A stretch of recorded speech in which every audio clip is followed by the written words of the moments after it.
Apa dia kelebihan malam Lailatul Qadar sampai diburu? Allah berfirman, kami menurunkan Al-Quran pada malam Al-Qadar, membawa erti kemuliaan, keagungan.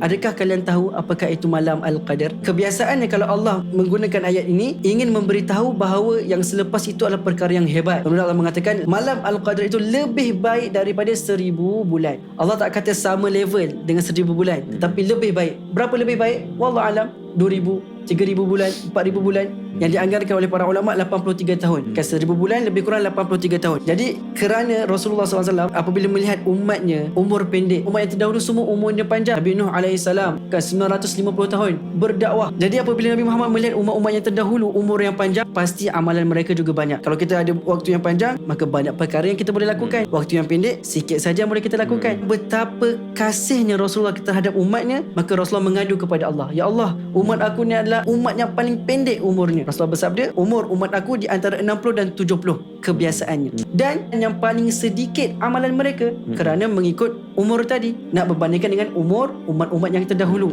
Jadi Allah datangkan malam Al-Qadar ini.